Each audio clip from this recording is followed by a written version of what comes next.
Couple of nice von Bornstein she's got on her. Oh, yes.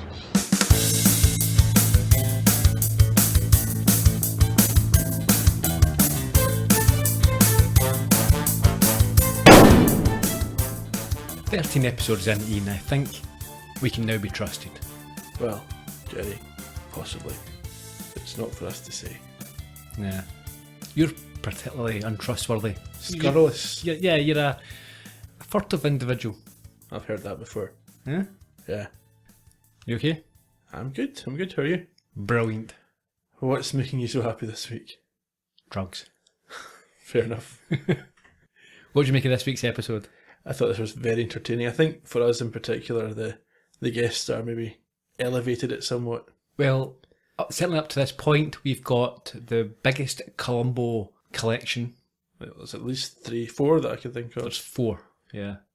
And 4 fairly major Yeah, players. Well, Trunk's not in it much, but yeah. But that aside, it was fun. I thought the role of the lead guest star was brilliant. I thought some of the lines he came out with, or some of the lines that came out about him, Yes. were hilarious. I thought actually his character wasn't that far removed from the one he played in his major Columbo role. We'll get there, we can discuss that, but you're right, there was a similarity in that he was once a powerful man who has lost that power and is being, to his mind, disrespected, and I think he feels it's finding it difficult to relinquish that status and that power. Yeah, agreed. And he's a bit cantankerous. Oh, he certainly is. I love that word. That's a good word. Well, I think last week we rambled on quite a bit before we began the episode. You fancy just cracking on with it? In The Old Man and the Sledge, Hammer encounters one of his heroes, ex-cop Gilmore Yates, who is having a tough time in retirement. When Yates is shot in an apparent robbery, something seems off, but Hammer and Darrow struggle to put the pieces in place before Gilmore himself makes a crucial observation. In a dramatic finale, Yates and the true villain come out shooting, but will the old man survive, or is this his final case? An upbeat summary, and that wasn't cantankerous, was it? No, I'm never cantankerous. Yes, you are. Well, Sometimes. Monday mornings, maybe. Yeah. Before you get your coffee. Yeah, or when my teams lose at the weekend and I come in and just miserable. Never mind your teams, I was leading in there to the first scene, the coffee shop. Well, I do like a cup of coffee. And Can we go back and just ignore the bit about the teams? Yeah, we'll cut that out, don't worry. Okay, I won't make you look stupid. that's fine. Dory and Sledge arrive outside a coffee shop with a bump. Yeah, we mentioned last week that Sledge's health warnings from early in the series have kind of fallen by the wayside as he eats donuts and so on. And it's similar here. It's Dory who's giving him the health advice, telling him not to drink coffee because caffeine's bad for him. But he's got the perfect riposte, which is 100% factual. He's a man, and men need coffee. Darrow, men need coffee. Yeah. He explains that one of the reasons he was tired was that he was up all night watching a comedy. Yes, what was the comedy called? The Deer Hunter. There's a problem in the coffee shop. Bad news. They're all out of coffee. And you can see the wasteland that the place has become as a result. And I don't think it's far wrong, other than the fact that the coffee shop would simply be empty. Most offices would be in that sort of condition if there was no coffee, I think. Yeah, 10 years later, and they would just be next door in the other coffee shop that set up. Yeah. Dory comes in. She's got a report of a crime. This perks Hammer up. Yep. There's been gunfire at a nearby apartment building. Yep, who needs coffee when you've got a crime to investigate with guns? That gets them all revved up. We see that outside their car is now pinned in by a garbage truck, and Sledge tries to effectively ram his way out. Yeah, and ends up with garbage all over the car. Next thing we see him arriving outside the apartment block with garbage still all over the car. He slams on the brakes and the garbage is launched at 2 police officers standing there. And then I think Sledge reprimands them, says they're a disgrace to the uniform, get himself cleaned up. Yeah, he doesn't even wear a uniform himself. So. No. Really, he does his the Sledgehammer uniform, a fantastically garish sports jacket. Yes. They go inside and they find that there's a social worker trying to take General Paget to an old folks' home. Yeah, well, we see Mayjoy manhandling an elderly man who has been taking pot shots at this social worker. But fortunately, the bullets are as old as he is, so they've done no damage. Sledge then has a very pleasant surprise as he discovers who the old man is. You are Gilmore Yates? I can't believe it. What? Well, I've had that name all my life. You know this man? You're one of the greatest cops that's ever lived. Are you kidding? He's legendary. I've read everything that's ever been written about you. Patterned my whole life after you. I'm Inspector Sledgehammer, and it is an honor to shake your hand. I didn't know where you've been. I haven't heard anything about you. I thought maybe you were dead or maybe in a retirement home. Okay, you guys can leave. We'll take care of this. But also take him to the home. No, he's under our custody now. Maybe I should press charges. Listen, if you don't leave, I'm gonna press you because I am getting very anti-social worker. All right, you guys. You got rid of the flapjack. Now you take your lady friend and scram. I happen to be his partner, Detective Dory DeRoe, and we're going to have to take you downtown, Mr. Yates. A woman detective? What do you, nag the crooks to confess? Before we discuss that clip and move on, Ian, did you refer to him as General Paget? I think I did. Earlier on, yeah. This is Gilmore Yates. Yes. Not Paget. He's not Paget. He's like Paget. He's very much like Paget. He's got a touch of the Rod Steigers about him. Now, Rod Steiger was in a Columbo episode. He was in the one with George Wendt from Cheers. I was going to say he was the mafia Yes. boss. And he's got that drawling, at times, delivery. Yeah. Yeah. Which is it's pleasant to listen to. Absolutely. I enjoyed that clip. Some of the great lines in there. It's brilliant. And there's more great lines that follow in this scene that you didn't get into the clip. Even the line that wasn't great, it was played fantastic. It was about the anti-social. And you can see Sledge struggle as he delivers it because he realises that it's not working, is it? That's not a good joke. But it becomes a good joke by the way that he presents it. So Sledge quizzes Gil about his old techniques. And we find out that he's effectively the Sledge Mark 1. Sledge is excited. He's clearly enthusiastic and he asks him, do you talk to your gun? Yeah. And I loved the answer and I loved Sledge's response. Yes, both were perfect. What happened? Well, he says, what, you think I'm some kind of freak? And Sledge looks so discouraged. Yes. Because remember, Sledge, earlier we've seen when he talks to his gun, realises it's not normal. Yeah. So he's hoping here that there's somebody who's going to support this reaction, this action. And when he doesn't get it, it's not just a case of not having a kindred spirit, but it further emphasises how wrong it is in Sledge's own eyes. How odd it is, yeah.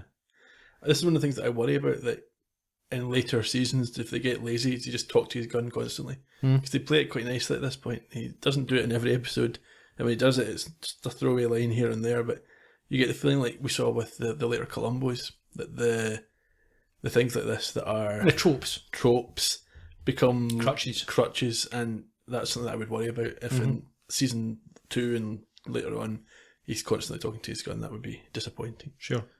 Dory points to a picture on the wall of Gil slapping General Patton in the face. It's a great picture. Before Gil instructs them to now take him in. Yes, he can't stand any more drooling from Sledge. So we're down at the precinct, and Sledge is still letting him know how much of a hero he is, and Gil bemoans the fact that he is no longer regarded as being a productive member of society, and he can't afford to live on a police pension. Trunk appears. He's got a family connection because when Gil was active in the force, he served under Trunk's grandfather, I think, Clavel Trunk. They laugh at his name. They do. And he says he had to live with that name all his life. Gil remembers that Clavel used to shout a lot. Yeah, and Sledge notes it's a hereditary trait. So Gil is then told that the social worker will not be pressing charges as long as he agrees to go to the retirement home. He's not having it. No, he is adamant that he is still a better cop than any of them, and he tries to prove it by grabbing hold of the lapels of who he thinks is a bad guy. A ne'er-do-well. Yeah, but he's rousting a cop, and at the same time you see the supposed criminal fleeing the scene.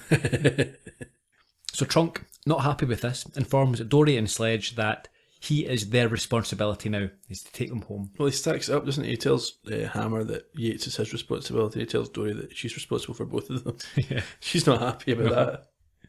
In the car. And a quick remark from Gil about his wife. Do you remember that? Well, yes, he says he had to kick her out because she couldn't relate to him, and there's a kind of a knowing look between Dory and Sledge. Is this what Sledge said about his wife?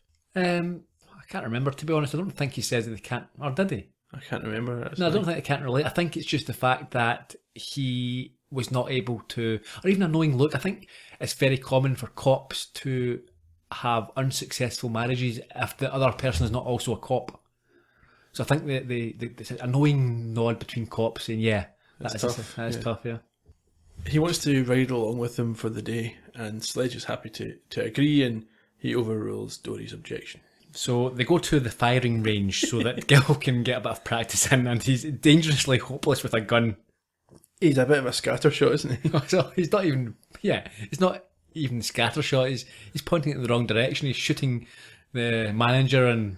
Yeah, he doesn't hit anything, fortunately, but he's deciding to reload and go again. Sledge, however, is insistent that this is society's fault and that a job would help Gil out. He's not ready for the scrap heap, so they go over to a message board and they note a position for a security guard that pays how much? $8 an hour. There's a weird bit just before that. So Dory and Sledge are talking about this, and Sledge says there's a board with jobs over there. Mm-hmm. And Yates come over and he says something along the lines of, "You mind if I have something to say in my own life?" Mm-hmm. It's a little bit weird because they've literally exchanged a couple of sentences. It's not that they've decided they're going to sort his life out for him. No, but employment is one of the major decisions, one of the major things in your life. You know, it's not like we'll take him to go and see a movie or we'll do something. Yeah. So someone deciding where you live, where you work, you know, these are major things. So they shouldn't be trying to get him a job without consulting him. Yeah, but the idea that they weren't going to consult him, I don't know where that, because he's right there. You know, surely they were going to say, "Hey, look at these jobs." They're not going to say, "Oh, this job will get this for him," and then we'll not tell him about it. Yeah, I think they're maybe just been a bit too forward. Maybe for his liking. Maybe he doesn't like it, but he goes along with them anyway, and they identify this role that they should investigate. Yeah, at first he's not keen because he says that a security guard is like the graveyard for cops. Yeah. And then he's told it's $8 per hour, which I imagine back then was reasonable enough, and he says, "I'm dead." Yeah. Yeah, he's a dead cop. He's going to be a security guard now. They go to a jeweler's shop where the owner is talking to Sledge, and there's a reference that I didn't get. He says, "You brought me the 2,000-year-old cop." Yes. I don't know. It must refer to something. Let's ask people on Twitter. If anyone knows what that reference is, let us know. So we have a Mr. Smythe who made that comment. He's the owner. Well, Mr. Smith, but he insists on being called Mr. Smythe. It's a very Hyacinth Bouquet moment, isn't it? After the 2,000-year-old man reference, Sledge tells him that this guy's a legend. And I think this is my favourite line of the episode. He said, he was the first cop to yell freeze. It's brilliant. So he agrees to give him a trial. And he then mentions a very valuable shipment that is arriving. Yes, there's some kind of family jewels. Mm-hmm. Meanwhile, in the background, Dory's trying to keep Yates under control. Yeah. It's all a little bit crazy. Yeah, a bit more physical comedy. Yeah, and at the end of the conversation, Sledge shouts over Duro, "Quit fooling around." We head back to the coffee shop, and this is quite a subtle little line, perhaps more subtle for us in the UK. Sledge complains that Taps is never on the jukebox. It's his favourite piece of music. Who's that by? It's the bugle music that's played at military ceremonies. You know the one. Yes, fanfare sort of thing. Yeah. Okay. There's an interesting exchange between the two of them when Dory points out to Hammer that looking out for Mr. Yates showed her that he's not all hostility and vengeance, and he gives her the most evil eyes I've ever seen. And she says, "Mostly, but not all." I really enjoyed that. Yeah, I mean, she compliments him on his caring attitude, and I think we've mentioned this last week and on several other occasions. She really gets a lot of pleasure from seeing Sledge be more emotional, opening up, acting more like a normal human being. Yeah, and he shows more of that caring side by explaining some of the things that he reveres Gilmore Yates for. One is that they wouldn't have any free coffee if it wasn't for him. We wouldn't have free donuts. Nope. And he also basically invented police brutality. Perhaps not as funny nowadays as it would have been in the 80s. And even then. It's still quite funny. So he wants to stop by the jewellers and see how he's getting on. So at this point we realise that a lot more time has passed. This isn't them having just left the jewellers, this is later. So we're over there, and we see Gil acting in a very overzealous manner towards Smythe's mother-in-law. And he says if he'd known it was his mother-in-law, he'd have shot her. So he shows Sledge and Dory around the shop, and he points out the expensive hall before they leave. Yes, and seconds later... Well, you see Smith kind of hurry them out. Mm-hmm. Or Smythe. That's the first clue, isn't it? Yeah, and then robbers come in straight away, and as Yates goes for his gun, he fumbles it to the floor and is shot. In the chest, yeah. They're wearing ski masks. And one of the robbers tells Smythe by name to fill the bag, Yeah. including the newly delivered family jewels. Yep, they make a point of that. And Dory and Sledge in the car hear about this robbery and perform a 180-degree turn and head straight back to the store. They find Gil lying unconscious, fearing the worst. And then an indefinite period of time passes. And we arrive at Grey Acres retirement home. Okay. Sledge is feeling guilty as they head down the corridor to speak with Gil. Oh, Hammer, you gotta stop blaming yourself. Well, it's my fault. I pushed him into getting that job. Now he's wounded and in snooze heaven. Absolutely not. I'm sure he appreciates everything you did for him. Oh, Hammer, he couldn't possibly hold you responsible. You! It's all your fault. That's right, Duro. He doesn't hold me responsible. Mr. Yates. Oh, come on, be fair. How bad could this place be? They liquefy their food. Well, that's good for you. Toast, steak, sushi. All right, let's get going and get me down to the police station so I can start identifying those sleazeballs. Liquefied sushi. Fish soup. I do love a fish shake. Tell me this, Ian. For £1,000, would you get a big fat trout, put it into a blender, uncooked, Yep. obviously dead, but with all its organs and what have you, and spine and everything, eyeballs, big fat trout that you would see in the supermarket, stick it directly into a food blender until it makes a drink and then guzzle it right down your throat? Because I am the world's unluckiest person when it comes to fish bones, so I would find there would be a bone left and I would get the bone. Even if everybody else drank it with no bones, I would Okay, what if choke we on a filtered it, put it through a sieve first to ensure? bone. One would slip through and I would get it in my cup. There's just no way. I can't have fish without getting a bone. Okay, fair enough. This, or that clip that we heard there, again, further shows Sledge's caring side. He was upset at the fact that he might be held responsible Yeah. by Gil, which he was. But It's a bit of an evolution from Hammer Gets Nailed when he didn't really care that much about the reporter falling off the cliff in the car, yeah, correct. even though that was his fault. Yeah, perhaps, but it's because he's a hero of Hammers. It could be.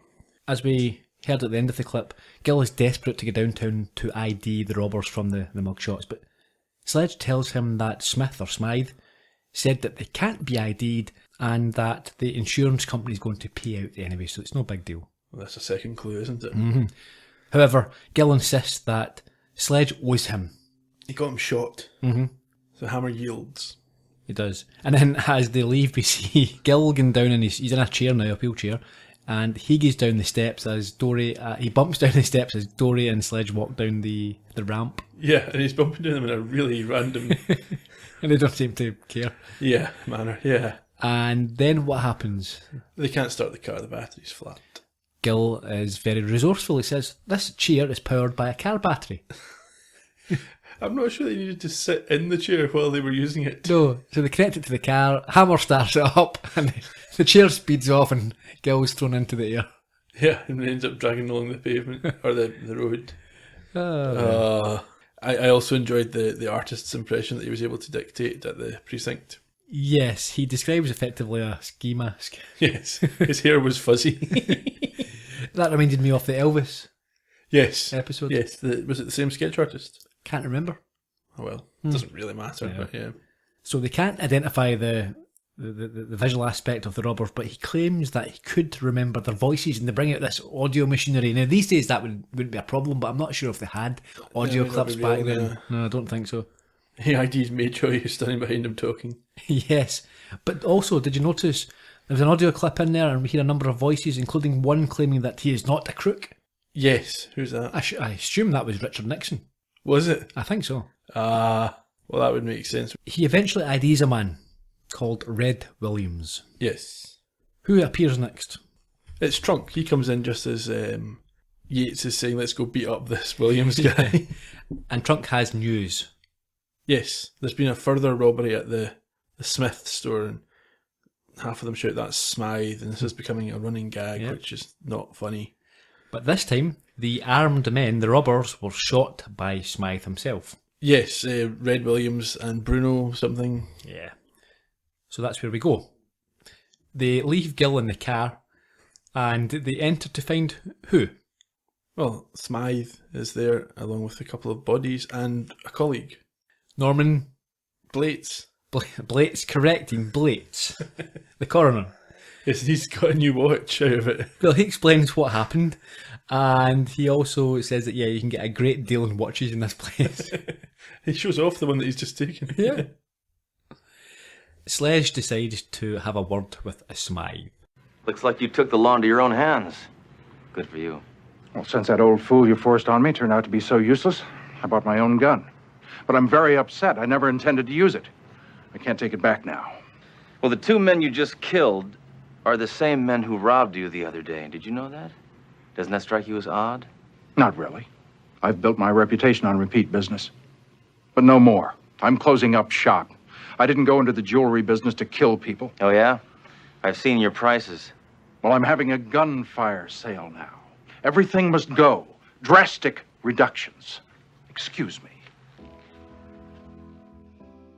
So Dory, kind of like she suggested earlier, she thinks this case is wrapped up.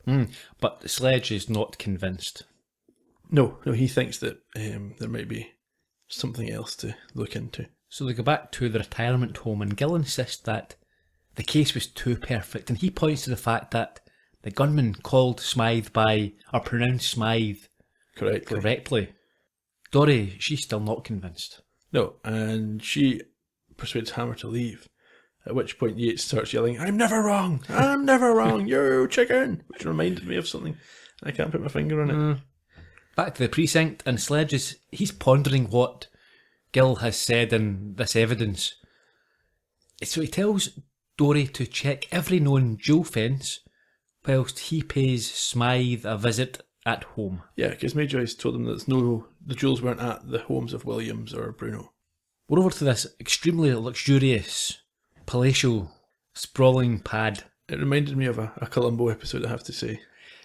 Columbo Cries Wolf. Yes. With the Scottish killer. One of the Scottish killers, Ian Buchanan. Yes.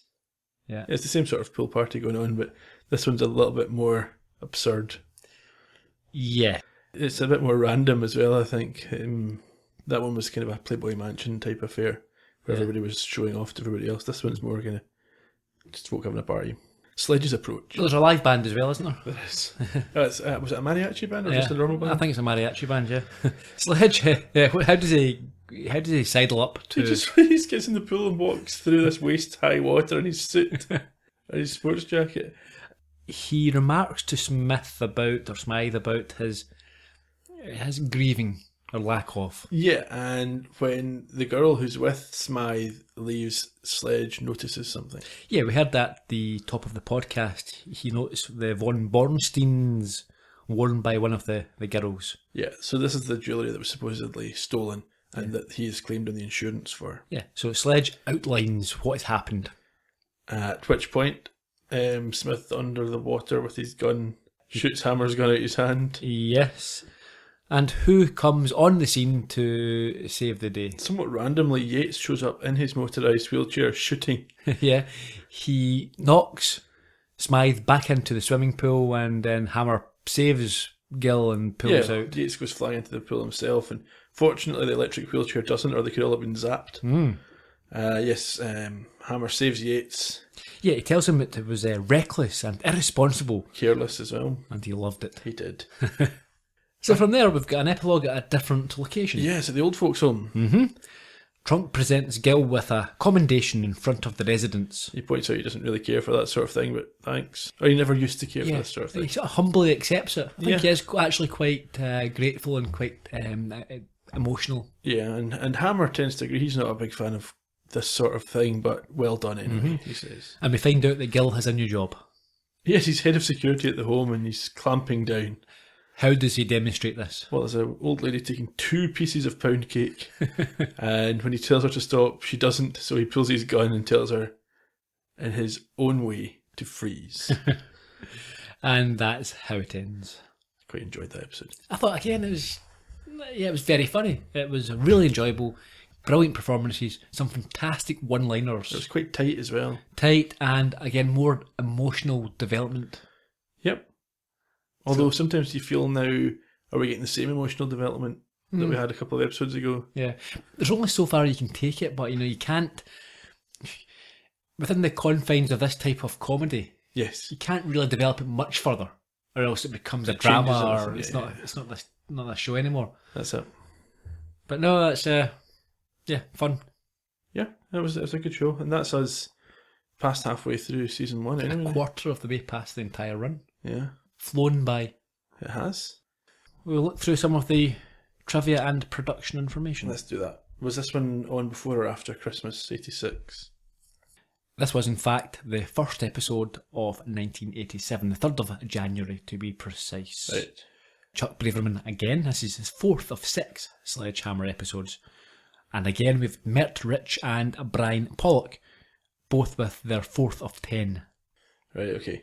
Guest stars we've mentioned before. Stephen Elliott played Gilmore Yates. He died in 2005, aged 86, so a decent age. He was in Chicago Hope, Trial and Error, Dallas, Beverly Hills Cops and Elsewhere, Falcon Crest, Executive Suite, and The Edge of the Night. But he has been in 2 episodes of Columbo. He played Carol Donner in A Deadly State of Mind. He was the first victim of George Hamilton, or George Hamilton's character. Yeah. And he also played General Paget in Grand Deceptions. That was a later episode. Now, yeah, it's an episode which doesn't get a lot of love in the Columbo community, but I enjoyed it, and I think at the time you enjoyed it as well. I did enjoy it, and it was the one that ended with the weird Columbo model on the battlefield. Yeah, the toy soldier. Yeah, which didn't make sense to anybody. No, It that's was kind of a fourth wall break. yeah. Alan Fudge played Mr. Smythe. He died in 2011, aged just 67. He has been in 7th Heaven, Murder, She Wrote, LA Law, Matlock, Dallas, The A-Team, and Chief of Detectives. But he has also been in Columbo. 3 episodes, indeed. I recognised his name, but I couldn't remember the characters. We first met him in Publish or Perish. He was David Chase. Is that the alternative publisher? Yep. Okay. We next came across him as Mr. Harrow in Columbo Goes to the Guillotine. So that was the first of the new... Is that the magic shop owner? Nope, that was the CIA man who was trying to Right. recruit. Yep. Okay, yep. And then we finally saw him as Mr. Redman, the father of one of the killers in Columbo Goes to College. Right. One of the young brats. There you go. James McIntyre played Red Williams. He was one of the robbers. He has been in Good Morning Vietnam, Roadhouse, The A-Team, T.J. Hooker, and Star Trek Next Generation. I like Good Morning Vietnam. Yeah, good movie. He was in a movie called Under the Gun from 1988, so over a year from this. Now, Under the Gun was the Pilot. pilot of Sledgehammer.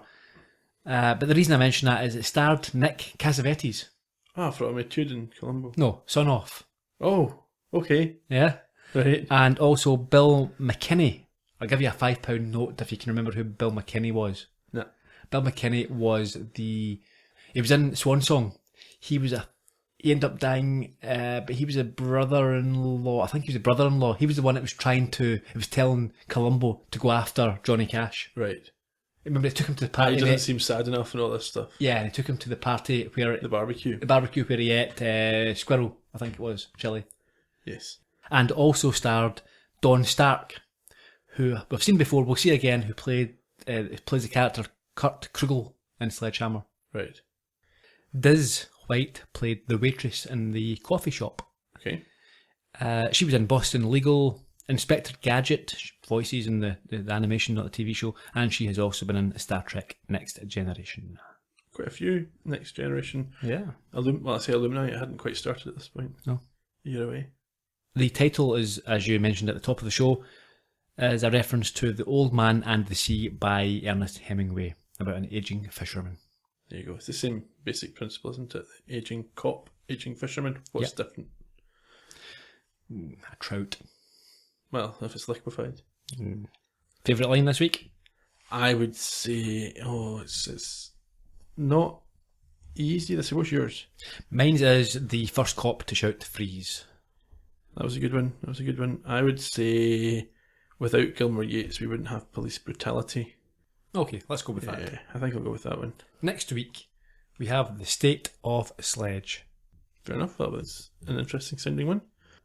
Fancy doing your requests before we wrap up? Well, like always, we invite you to join us in conversation on sledgehammerpodcast.com. We'll do our best to engage and chat to folk there. If you're a Twitter user or Facebook user, we're at Sledgecast, both of those platforms. And we urge you to rate, review, subscribe to the show on any podcast platform, but particularly iTunes if you could. It makes a big difference to the number of folk that get to see and hear about the show, which helps it do better, which would be great. Indeed. So, we'll see you folks next week. Cheerio. Bye-bye.